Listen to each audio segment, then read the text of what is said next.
सभा के बारे में पढ़ते हैं। ये हमारा न्यू पार्लियामेंट बिल्डिंग है, इसके अंदर हाउस बने हुए हैं, लोकसभा एंड राज्यसभा दो हमारे। चलिए, आप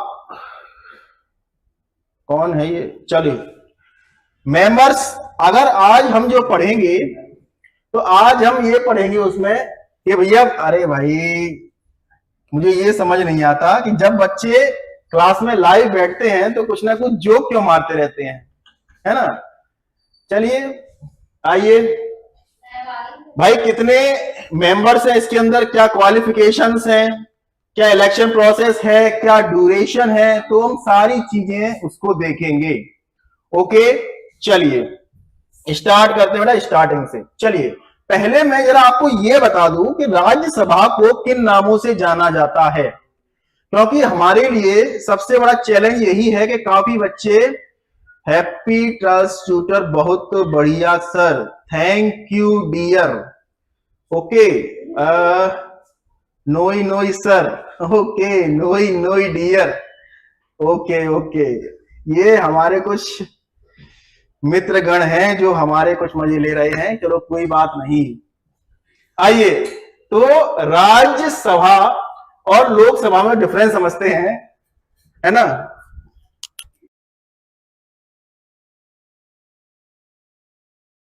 आइए, तो ये समझिए, Rajya Sabha gold medallist Aman HOD sir, okay thank you बेटा।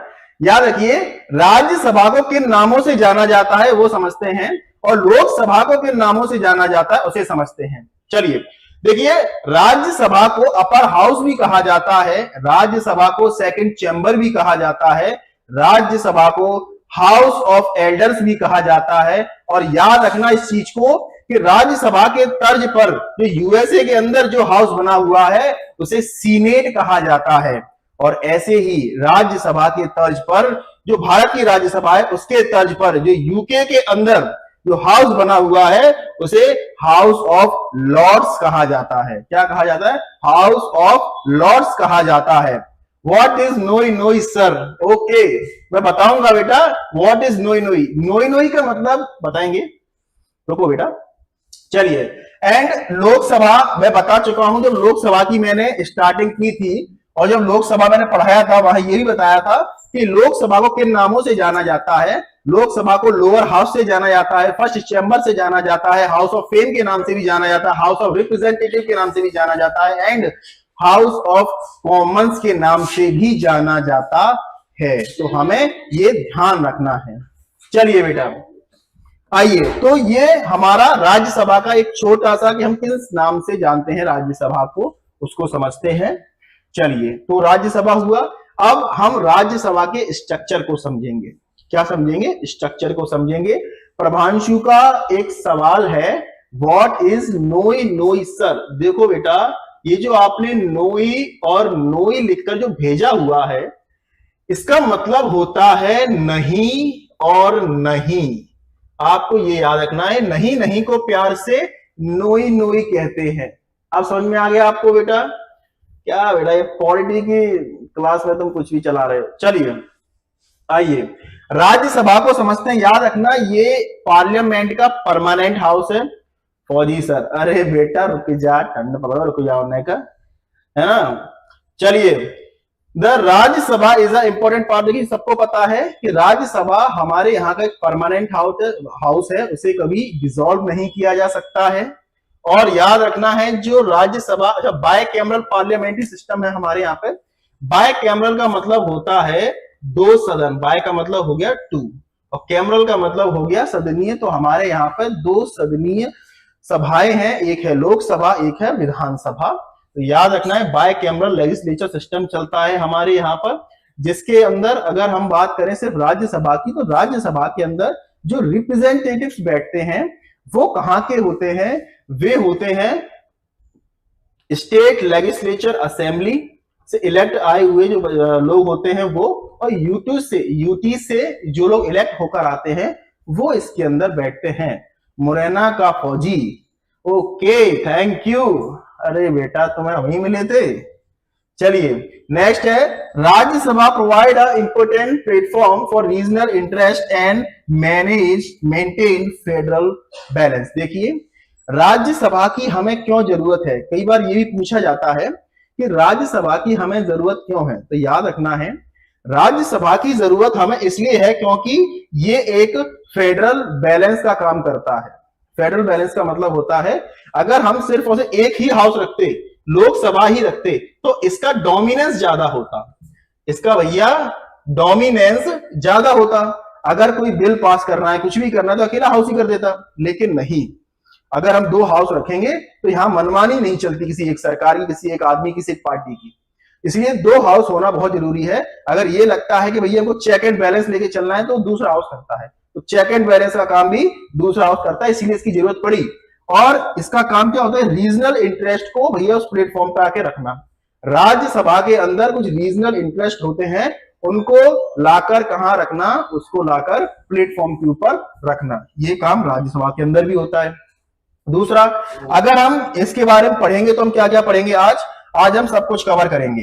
राज्यसभा के बारे में कवर करेंगे, कंपोजिशन के बारे में पढ़ेंगे, स्ट्रक्चर के बारे में पढ़ेंगे, ठीक है, इसके अंदर क्या क्या वर्क होते हैं उनके बारे में पढ़ेंगे, इलेक्शन प्रोसेस के बारे में पढ़ेंगे, और कुछ स्पेशल्स जो हमारे नॉमिनेशंस होते हैं उनके बारे में भी पढ़ेंगे।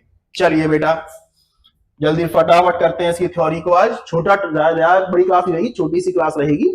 चलिए, क्या लैग कर रही है बेटा, यस और नो बताइएगा मुझे, है ना। तो राज्यसभा को मैंने अभी क्या बताया था, अपर हाउस के नाम से भी जाना जाता है, बताया था बेटा मैंने अभी आपको कि अपर हाउस के नाम से भी जाना जाता है। Rajya Sabha means council of states. कौन है, यस, लैग कर रही है, ओके बेटा, थोड़ा टेक्निकल ग्लिच है, इसीलिए लेट भी चालू की आज मैंने क्लास, है ना। चलिए, तो राज्यसभा को भारत की संसद के उच्च सदन के रूप में भी जाना जाता है, ये बता चुका हूं मैं। और राज्यसभा का मतलब हुआ राज्यों की परिषद। क्या हुआ, राज्यों की परिषद कहा जाता है। यहां पर राज्यों के प्रतिनिधि आकर बैठते हैं, रिप्रेजेंटेटिव्स आकर बैठते हैं, और वो भी रीजनल जो इंटरेस्ट है, रीजनल जो बातें हैं उनको आके रखते हैं, रीजनल मुद्दों को आकर रखते हैं। चलिए, the house represent the issue interest, वही वाली बात है कि इश्यूज हैं, कुछ इंटरेस्ट है रीजनल लेवल पर, जो स्टेट्स के, यूटीज के, वो आकर इस प्लेटफॉर्म पर। राज्यसभा मैंने कल भी बताया था आपको बेटा, राज्यसभा को पहचानना है तो कैसे पहचानना है आपको, जहां रेड कारपेट बिछा हुआ है वो राज्यसभा हुई, जहां ग्रीन कारपेट बिछा हुआ है उसे हम लोकसभा कहते हैं। क्या कहते हैं बेटा, लोकसभा कहते हैं। ओके, चलिए बेटा चलते हैं आगे। तो यहां पर काम क्या है, ये राज्यों की परिषद है, यहां पर स्टेट्स प्लस यूटीज का रिप्रेजेंटेटिव आकर यहां पर रीजनल मुद्दों की बात करते हैं। चलिए, अच्छा, इसका काम क्या है, यह सदन एक विचार विमर्श के निकाय के रूप में काम करता है, महत्वपूर्ण भूमिका निभाते हैं, जो राज्य अपनी चिंताओं को उठाने में आवाज मंच प्रदान करता है। वही सारी बातें हैं कि राज्यों में जितनी भी प्रॉब्लम्स हैं, कुछ भी है, तो वो इसी मंच पर आकर उठाई जाती हैं, क्योंकि यहां पर राज्य और यूटीज के डायरेक्ट रिप्रेजेंटेटिव्स बैठते हैं, इसलिए। चलिए नेक्स्ट देखते हैं, कंपोजिशन समझते हैं कि इसके अंदर मेंबर्स कहां से कितने बनते हैं और क्या क्या कितने मेंबर्स होते हैं। याद रखना, राज्यसभा के अंदर जो मेंबर्स होते हैं वो 250 होते हैं, इसमें से 238 अपने कहां से आते हैं, स्टेट एंड यूटी से आते हैं। कहां से आते हैं बेटे, स्टेट्स एंड यूटी से आते हैं। कौन, अपने 238 मेंबर्स। ओके, एंड 12 जो होते हैं वो नॉमिनेटेड होते हैं, राष्ट्रपति के द्वारा मनोनीत होते हैं। अगर अब करंटली कंपोजिशन की बात करी जाए कि अभी कौन है इसमें शामिल, तो हमको ये भी समझना होगा कि अभी फिलहाल में इस समय 225 मेंबर स्टेट से आए हुए हैं, राज्यों से आए हुए हैं, 8 मेंबर यूटी से आए हुए हैं, और 12 जो हैं वो राष्ट्रपति के द्वारा मनोनीत हैं। कैसे हैं बेटा, मनोनीत मतलब नॉमिनेटेड हैं। चलिए, अब इनके रिप्रेजेंटेशन की बात की जाए, पहले स्टेट के बारे में समझते हैं कि स्टेट से लोग कैसे आते हैं, है ना। तो स्टेट से लोग कैसे आते हैं, अभी थोड़ा सा टेक्निकल प्रॉब्लम है, मुझे भी दिख रहा है थोड़ा सा लैग कर रहा है ना, थोड़ा ठीक होने दो इसको, इसलिए मैंने लेट चालू की है क्लास, जल्दी जल्दी खत्म करते हैं इसको, ज्यादा टॉपिक है नहीं। चलिए, तो रिप्रेजेंटेशन समझते हैं। पहले तो नहीं आ रहा, चलिए।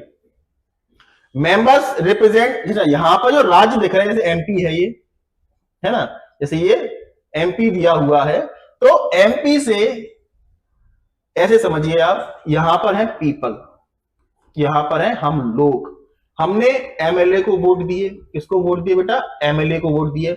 अब एमएलए ने जो स्टेट लेजिस्लेचर के अंदर बैठे होते हैं, स्टेट लेजिस्लेचर असेंबली के अंदर जो लोग बैठे होते हैं, अब याद रखना है आपको, वो लोग क्या करते हैं, वो लोग अपनी तरफ से वोटिंग करते हैं, क्या कह सकते हैं, वही इलेक्ट करते हैं। किनको इलेक्ट करते हैं, जो एमपीज होते हैं राज्यसभा के लिए, इसके लिए राज्यसभा के लिए एमपी को ये एमएलए लोग भी क्या करते हैं, इलेक्ट करते हैं, इनके लिए वोट करते हैं।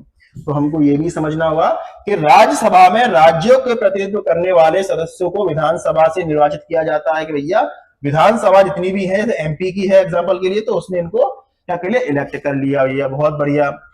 अच्छा, अब जो चुनाव होता है वो किन बेस पर होता है, क्या किस सिस्टम से होता है, तो proportional representation means to single transferable vote से होता है, एसटीवी से होता है, सिंगल ट्रांसफरेबल वोट सिस्टम से होता है। जैसे राष्ट्रपति उपराष्ट्रपति का चुनाव होता है वैसे ही इसमें भी होता है। चलिए, और लोकसभा के लिए डायरेक्ट इलेक्शंस होते हैं, समझ में है, और इनके लिए इनडायरेक्ट इलेक्शंस होते हैं। ओके, और राज्यसभा के प्रत्येक राज्यों की सीट का आवंटन जनसंख्या के आधार पर किया जाता है कि भैया जितनी यहाँ की पॉपुलेशन है उसी के हिसाब से उनका रिप्रेजेंटेशन किया जाएगा।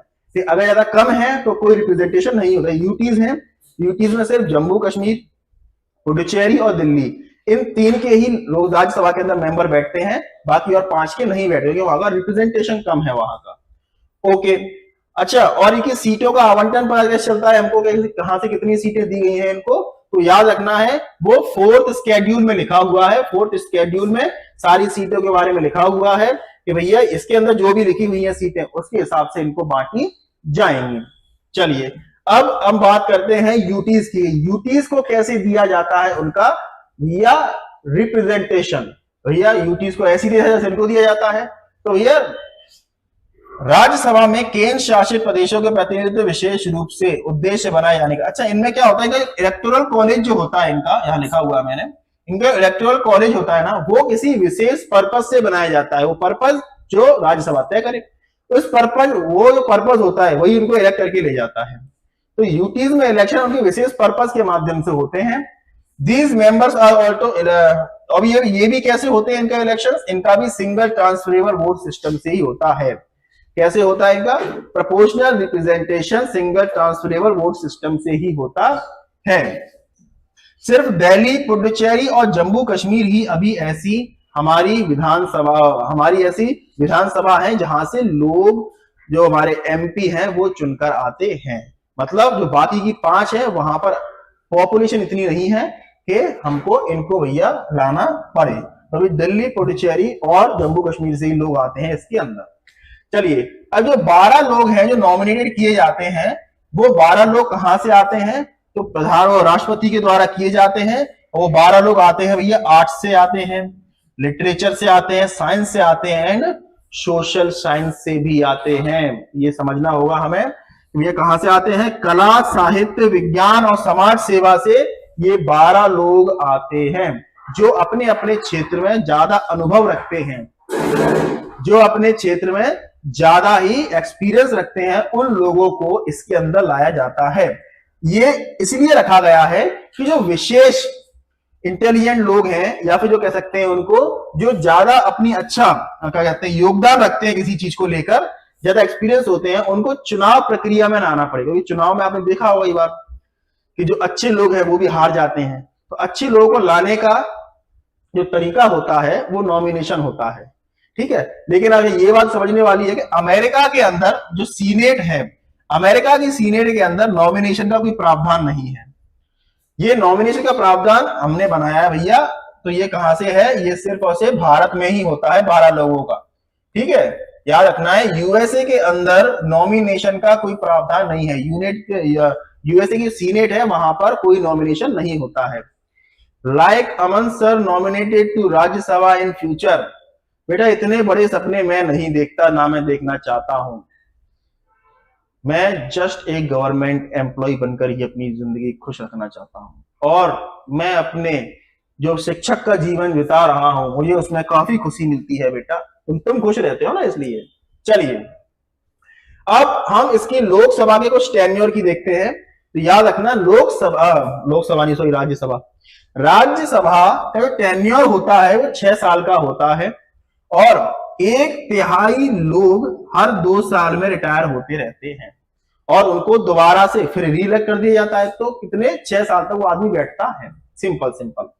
ये अकॉर्डिंग टू जनप्रतिनिधित्व अधिनियम, मतलब representation of peoples act, the parliament enact the following law Rajya Sabha in terms of office in the Rajya Sabha. वही बात है कि भैया जो हमारे इसके अंदर लिखी गई है रिप्रेजेंटेशन ऑफ पीपल एक्ट 1951 में लिखा गया है कि इनका कार्यकाल राज्यसभा का कितना होगा भैया, 6 साल का होगा। दूसरा, राज्यसभा के पास भारत के राष्ट्रपति के पास राज्यसभा के सदस्यों को सेवानिवृत्त व क्रम को निर्धारित करने के लिए प्रावधान बनाए शक्ति। अच्छा, क्या है कि राज्यसभा के अंदर जो इनका कार्यकाल है 6 साल का, उसको राष्ट्रपति द्वारा भी कम किया जा सकता है। ऐसा कहां लिखा गया है? ये कानून पास हुआ था भारत के राष्ट्रपति न केवल राज्यसभा आदेश 1952 में लागू किया गया था, ये तब आदेश पारित हुआ था। पलक, अरे बेटा, है ना।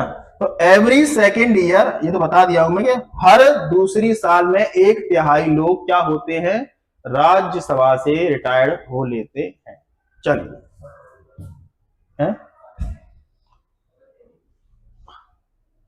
पढ़ रहा हूं बेटा। जनता की यही नेक्स्ट एमपी अमन सर, वाह बेटा वाह। जनता की यही पुकार, गुरु अमन सर की सरकार। बस बेटा सही कह रहे हो, मेरी सरकार आ गई ना बेटा, तुम कहीं नहीं रहोगे। चलो, लोग एमपी को वोट करते हैं, एमपी राज्यसभा के अंदर अपना आदमी उठा देती है, सिंपल वही बात है। ये इनडायरेक्ट इलेक्शंस होते हैं। मैंने क्या बताया था, ये कैसे होते हैं? ये इनडायरेक्ट इलेक्शंस होते हैं, डायरेक्ट इलेक्शंस नहीं होते हैं। ठीक है, याद रखना, चाहे राज्यसभा हो, चाहे यूनियन राज्य हो, चाहे यूनियन टेरिटरीज हो, वहां सब कैसे होते हैं, वो सब अपनी असेंबली जितनी भी होती है वो राज्यसभा के लिए वोट करती है अपने मेंबर्स को लेकर। सिंपल। चलिए, होता कैसे ये? तो सिस्टम ऑफ प्रोपोर्शनल रिप्रेजेंटेशन, मतलब जैसे लोकसभा और राज्यसभा का अपना, जैसे राष्ट्रपति और उपराष्ट्रपति चुनाव होते हैं वैसे ही इनके भी चुनाव होते हैं। चलिए नेक्स्ट देखते हैं। अच्छा, ये जो आपको दिख रहा है ना, ये रहा first choice, second choice, third choice. इसका मतलब क्या होता है, देखिए मैं बताऊं इस पूरे का। यहां पर जैसे मैंने नाम लिख दिया ऊपर प्रभांशु, नीचे लिख दिया पलक और नीचे लिख दिया मैंने अमन अपना नाम। ठीक है, अगर याद रखो इन तीनों को अब सब वोट देंगे, सबने वोट दिया तो सबसे ज्यादा कम वोट किसको मिले? अमन कुमार शर्मा को मिले। तो अब भैया मुझे अगर कोई एक आंकड़ा है कि भैया मुझे 50% का आंकड़ा जो है वो पार करना है, अगर मुझे इससे कम वोट मिले तो मुझे वहां से हटा दिया जाएगा, मेरे वोट को ऊपर ट्रांसफर कर दिया जाएगा। इसीलिए इसको कहते हैं सिंगल ट्रांसफरेबल वोट सिस्टम कहते हैं। अब ऊपर इन दोनों बांट देंगे, प्रभांशु में बांट दिया जाएगा और पलक के बीच में बांट दिया जाएगा। अब इन दोनों को देखा जाएगा कौन सा आदमी भैया 50% का आंकड़ा पार कर रहा है। अगर इनमें से कोई एक भी, भैया समझ लो अगर प्रभांशु को 30% मिल गए, पलक को 40% मिले, ठीक है, तो इनमें से जिसको ज्यादा मिलेंगे तो उसको भी हटाकर उसके वोट उसको दे दी जाएंगे। तो कौन बन गया? पलक बन गई अपनी मेंबर। सिंपल सी बात है। अमन सर आप तो राज्यपाल हो सर, नहीं कह रहे हो, है ना। तो ये सिस्टम रहता है बस। ठीक है, तो कोटा क्या है इसका? टोटल वोट्स की बात अपॉन, मतलब ये फॉर्मूला है कि इतना आंकड़ा पार होना चाहिए। कितना टोटल कोटे का कितना रहता है कि टोटल वोट्स कितने मिले हैं, टोटल वोट्स प्लस वन। बस इस फॉर्मूले में आप लगा के देख लीजिए तो मुझे पता चल जाएगा कितना कितना मिल रहा है। मोदी के बाद अमन सर की सरकार, वाह बेटा वाह, मजा आ गया। ठीक है, तो यही सारी सिस्टम इसके अंदर लिखा हुआ है। चलिए अब इनकी बात करेंगे डिस्क्वालिफिकेशन की, कि भैया ये कैसे राज्यसभा से हटाए जा सकते हैं, कैसे राज्यसभा से हटाए जा सकते हैं, इसको समझिए। तो कॉन्स्टिट्यूशनल क्वालिफिकेशन, सॉरी इनके हटाए नहीं सकते, कैसे अंदर आ सकते हैं, हटाने की तो भी आएंगे अभी, है ना। तो याद रखना क्वालिफिकेशंस क्या है इनकी, अभी तो बात करेंगे हम कॉन्स्टिट्यूशन के अंदर क्या क्या क्वालिफिकेशंस है इनकी। देखिए पहली बात तो 30 साल से ऊपर का होना चाहिए। जब वो इलेक्शन के लिए खड़ा हो तो इलेक्शन कमीशन ऑफ इंडिया के द्वारा जो उसको एक प्रतिज्ञान होता है पढ़ने के लिए, ओथ होती है, उसे पढ़ना होता है। ठीक है, तो वो इलेक्शन कमीशन के सामने पढ़ा होना चाहिए। तीसरा, और पार्लियामेंट ने जो भी उसके लिए क्वालिफिकेशन बनाई है वो सारी इसके अंदर आनी चाहिए। तो ये कहां लिखी हुई है? कॉन्स्टिट्यूशन के अंदर। अब जो कॉन्स्टिट्यूशन में नहीं लिखी हुई है वो कहां लिखी हुई है? वो लिखी हुई है रिप्रेजेंटेशन ऑफ पीपल एक्ट 1951 के अंदर लिखी हुई है। क्या है कि वह वह भारत के किसी संसदीय क्षेत्र में निर्वाचक होना चाहिए। कहने का मतलब जरूरी नहीं है, जैसे मैं अगर मुरैना क्षेत्र से आता हूं, ठीक है, अगर मेरा नाम वहां की वोटिंग लिस्ट में नहीं है, अगर मैं कहीं और से चुनाव लड़ना चाहता हूं तो वहां की भी हो जाना चाहिए। मतलब ऐसा है कि वहां भी मुझे दायर करना चाहिए कि मैं यहाँ से अपना वोट लड़ना, मतलब ऐसे चुनाव लड़ना चाहता हूं मैं, तो वहां पर भी मुझे अपना दर्ज नाम कराना चाहिए कि मुझे वोटिंग लिस्ट में नाम अपना दर्ज कराना है निर्वाचक के रूप में। तो उन्होंने कहा ठीक है, तो यह जरूरी नहीं है कि वो कहीं से एक ही जगह से हो, अलग अलग भी हो सकता है। चलिए, तो पहला तो यही है इसकी। दूसरा क्या है, अगर कोई एसटी एससी का मेंबर है और वो चुनाव लड़ना चाहता है एसटी एससी की सीट से, क्योंकि रिजर्वेशन दिया है ना उसके अंदर भी तो एसटी एससी वालों को, तो वो कथित तौर पर एसटी एससी कम्युनिटी का ही होना चाहिए। ऐसा नहीं जनरल वाला आकर एसटी एससी की सीट पर लड़ रहा है, लेकिन इधर एसटी एससी कम्युनिटी को एक इधर एग्जम्पशन दिया गया है, एक इधर फायदा ये दिया गया है कि वो जनरल सीट से भी चुनाव लड़ सकते हैं। मतलब एसटी एससी वाला एसटी एससी सीट से भी लड़ सकता है, जनरल सीट से भी लड़ सकता है, लेकिन जनरल वाला सिर्फ जनरल सीट से ही लड़ सकता है, एसटी एससी की सीट से नहीं लड़ सकता है चुनाव। और अगर एसटी एससी वाले को अगर चुनाव लड़ना है तो उसको एसटी एससी कम्युनिटी से ही होना पड़ेगा। ये सारी बातें इसके अंदर कही गई हैं, सिंपल। चलिए, अब इनके डिस्क्वालिफिकेशंस के बारे में, क्वालिफिकेशन पढ़ी थी अपन ने इसकी, अब डिस्क्वालिफिकेशन के बारे में पढ़ेंगे। फौजी सर, हाँ बेटा। चलिए, भारतीय संविधान के अनुसार कुछ इसमें दी गई है। देखिए, पहला तो क्या है कि वह किसी भी संघ और राज्य सरकार के द्वारा दिए गए लाभ के पद पर नहीं होना चाहिए। हालांकि जो मंत्री का पद होता है वो लाभ का पद नहीं कहलाया जाता है, वो सेवा का पद होता है। तो सेवा, पैसों वाली सेवा का पद, माना मैं कर रहा हूं, ठीक है। याद रखना है, मंत्री का पद लाभ का पद नहीं होता, उनके लिए छूट है। लेकिन याद रखना है, किसी और आप गवर्नमेंट ऑफिसर, जैसे आईएएस हो और आप राज्यसभा को चुनाव लड़ना चाहते हो, तो याद रखना इस चीज को, तो आपको अपना पद छोड़ना पड़ेगा, सिंपल सी बात। दूसरा, वह किसी न्यायालय के द्वारा एक तो पागल घोषित नहीं हो जाना चाहिए। मतलब पागल घोषित नहीं होना चाहिए उसे, कि किसी न्यायालय ने बोल दिया कि ये पागल है, अनसाउंड माइंड का आदमी है, इसे आप चुनाव लड़वा दो। तो कहने का मतलब वो ऐसा नहीं, कोई अनसाउंड माइंड आदमी नहीं होना चाहिए। दूसरा ये है कि वो दिवालिया घोषित नहीं होना चाहिए। दिवालिया मतलब बैंकों के द्वारा बैंक करप्ट घोषित नहीं होना चाहिए, सिंपल सी बात है। चलिए, नेक्स्ट तीसरा पॉइंट भी इसका, चौथा पॉइंट देखते हैं इसका क्या है। वह अगर वो चुनाव लड़ना चाहता है तो भारत का नागरिक हो। दूसरा, अगर वो चुनाव लड़ चुका है, जीत भी गया है वो एमपी का चुनाव, तो फिर उसे किसी दूसरी कंट्री की अगर उसने सिटीजनशिप ले ली है तो उसकी सीट रद्द हो जाएगी। क्योंकि हमारे यहाँ प्रावधान है, भारत की गली गली में फौजी का नाम है, मुरैना की गली गली में फौजी का नाम है। तुम भी अलग ही चल रहे हो है ना। अगर किसी आदमी ने चुनाव जीत लिया है और चुनाव जीतने के बाद अगर वो अंदर बैठा हुआ है राज्यसभा के अंदर, और फिर उसने किसी दूसरे देश की सिटीजनशिप को एक्वायर कर लिया है ना, और एक्वायर करने के बाद वो उधर बैठा ही हुआ है, तो उसको उसकी सीट खाली कर दिया है। क्योंकि भारत में प्रावधान है सिंगल सिटीजनशिप का, और भारत का नागरिक होना है अगर आपको एमपी बनना है तो ये याद रखना है आपको कि भैया आपको किसी दूसरे देश का नागरिक नहीं होना है। अगर आप हो गए हो और आज तक अंदर बैठे हुए हो तो आप अपनी सीट छोड़नी पड़ेगी, सिंपल सी बात है। और दूसरा क्या, लास्ट क्या है अपना, बाकी और डिस्क्वालिफिकेशन से जो पार्लियामेंट बनाती है उसके अलावा भी देखी जाती है। चलिए, नेक्स्ट देखते हैं। अच्छा, इसमें और भी डिस्क्वालिफिकेशन है, उनको भी देखते हैं। पहला बात तो वो चुनाव अपराधों या भ्रष्ट आचरणों का दोषी नहीं होना चाहिए। मतलब पता चले कि चुनाव में कुछ भी चल रहा है, चुनाव में वो भैया बहुत धांधली कर रहे हैं, भ्रष्टाचार कर रहे हैं, तो वो सारी चीजें नहीं होनी चाहिए। फिर जो आपने खर्च किया है, जो भी आपने खर्चा किया है चुनाव के दौरान, वो सारा आपको जनता के सामने और पटल पर रखना पड़ेगा, ठीक है। अगर आप समय से पहले नहीं देते हैं तो आपकी सीट खाली कर दी जाएगी।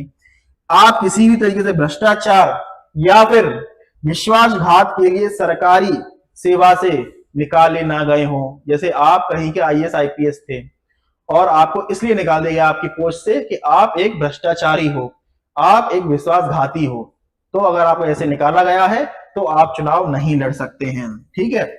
फिर कि आप किसी ऐसे समूह के बीच दुश्मनी ना बढ़ाएं जहां पर रिश्वतखोरी के लिए आपको दोषी पाया गया हो। ना आप रिश्वतखोरी होनी चाहिए, ना आप किसी ऐसे ग्रुप का मेंबर होनी चाहिए जो आगे चलकर किसी जैसे एक फ्रंट था कोई जो मुस्लिमों का फ्रंट था कोई, जिसने क्या किया था, हमारे यहाँ पर दंगे फैलाने काम किया था। तो अगर आप ऐसे किसी ग्रुप के मेंबर हो तो भी आपकी डिस्क्वालिफिकेशन तय है, वो तो भी आपकी सीट खाली हो जाएगी।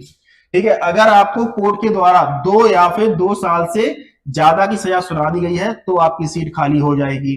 ठीक है। अगर आप किसी ऐसी कंपनी या किसी ऐसी एजेंसी का हिस्सा है जहां पर सरकार के 25 या फिर उससे ज्यादा % के शेयर लगे हुए हैं तो भी आपको अपनी सीट छोड़नी पड़ेगी या फिर वो कंपनी खाली करनी पड़ेगी। सिंपल सी बात है ना।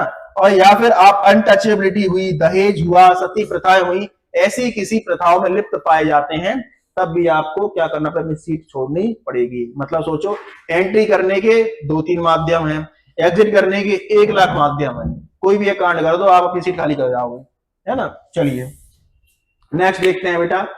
नेक्स्ट है बेटा disqualification ground of defection. Defection में क्या होता है, आप किसी एक पार्टी से हैं, अगर आप दूसरी पार्टी ज्वाइन कर लेते हैं तो आपके ऊपर एंटी डिफेक्शन लग जाएगा।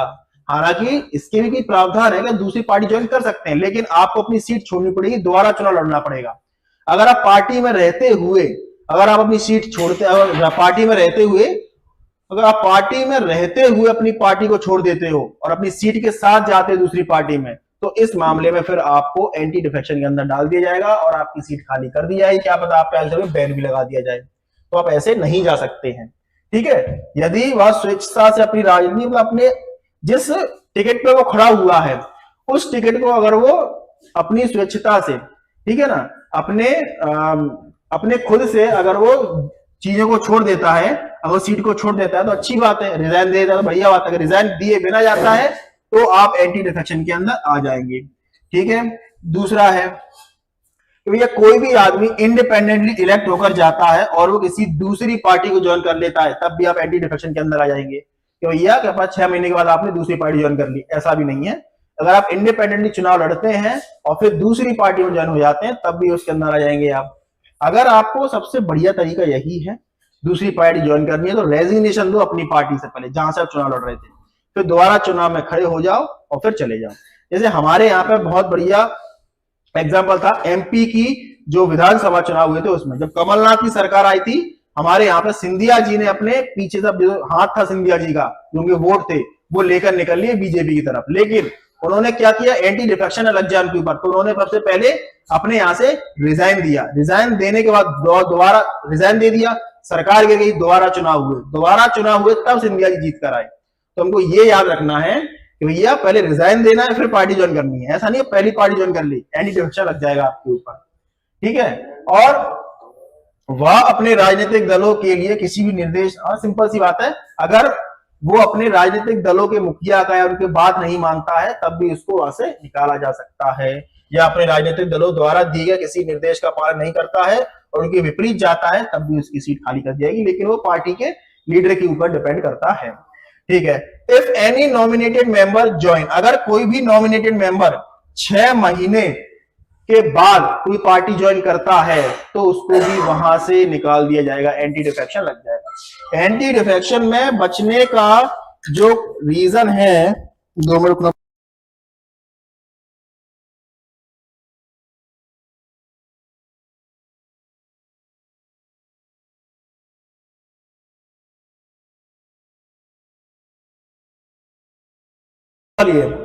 अच्छा, एंटी डिफेक्शन से बचने का एक माध्यम है, अगर किसी पार्टी से 2/3 मेंबर निकलकर दूसरी पार्टी ज्वाइन करते हैं तो उसको पार्टी मर्जर माना जाता है। क्या माना जाता है बेटा?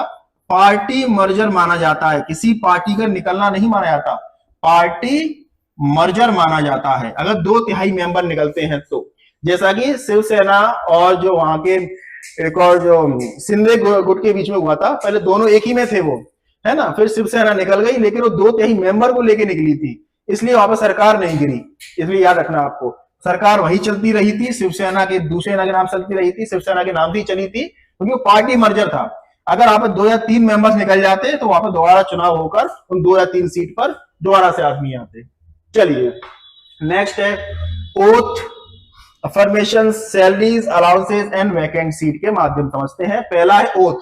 याद रखना, इनको ओथ कौन दिलाता है? इनको शपथ दिलाते हैं प्रेसिडेंट। कौन दिलाते हैं? प्रेसिडेंट। अगर प्रेसिडेंट नहीं होते हैं तो अपने द्वारा कोई आदमी भेजते हैं और वो इनको शपथ दिलाने का काम करता है। शपथ क्या लेते हैं? वही, हम देश की अखंडता, संप्रभुता को अक्षुण्ण रखेंगे भारत के संविधान के प्रति।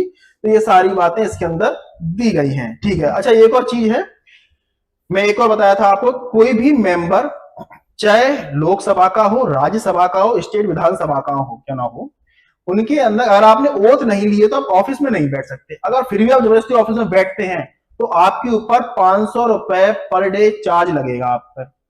मतलब आपके ऊपर 500 रुपए पर डे पेनल्टी लगाई जाएगी अगर आप बिना ओथ लिए ऑफिस में बैठते हैं। वैसे तो बैठने देते ही नहीं है, अगर बैठते भी हैं तब भी आपको 500 रुपए पर डे पेनल्टी देनी पड़ेगी। ऐसा कब होता है? जब कोई इमरजेंसी सिचुएशन आ जाती है, जब शपथ नहीं ले पाते हैं, तब ऐसा कुछ होता है। नहीं तो वो सारी सिचुएशंस क्या है, शपथ तो ले ही लेता है आदमी। ठीक है। चलिए, सैलरी एंड अलाउंसेस की बात की जाए तो यह पार्लियामेंट के द्वारा ही सैलरी एंड अलाउंसेस इनको दिए जाते हैं। ठीक है। देखिए, no original constitution provision for pension. अच्छा, एक और चीज है कि संविधान में कहीं भी पेंशन का जिक्र नहीं है। तो याद रखना है, जो एमपीज को पेंशन मिलती है वो पार्लियामेंट्री पेंशन एक्ट 1976 के माध्यम से मिलती है। तो याद रखना है हमें कि भैया कॉन्स्टिट्यूशन के अंदर कहीं भी पेंशन का जिक्र नहीं है।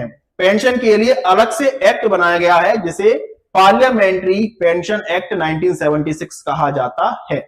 चलिए, और वो क्या क्या मिलता है भैया? इनको गाड़ी मिलती है ट्रेवल के लिए, रहने के लिए अकोमोडेशन महल मिलता है, इनको अच्छा बंगला मिलता है, कहने का मतलब टेलीफोन सर्विसेज मिलती है, व्हीकल मिलते हैं, एडवांस व्हीकल मिल जाते हैं, मेडिकल फैसिलिटीज वगैरह सब कुछ मिलता है। तो पेंशन भी अब ऐड हो गई है। चलिए, अच्छा, वैकेंट सीट के क्या माध्यम है? इनकी सीट कैसे वैकेंट हो सकती है, उसका माध्यम है बेटा मेंबर वैकेंट सीट अगर डुअल मेंबरशिप है।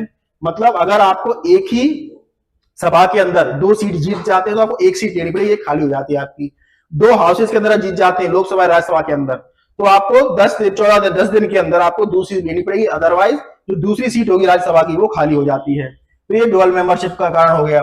डिस्क्वालिफिकेशन, अगर आपको डिस्क्वालीफाई कर दिया था किसी भी कारण से, जो मैंने इतने सारे बताया था अभी आपको, उनकी वजह से, या आप रेजिग्नेशन दे देते हैं अपना, या आप अपसेंट होते हैं। यदि आप लगातार 4 दिन अपसेंट रहते हैं तब भी आपको, अच्छा, ये प्रेसाइडिंग ऑफिसर के ऊपर है, चेयरमैन के ऊपर।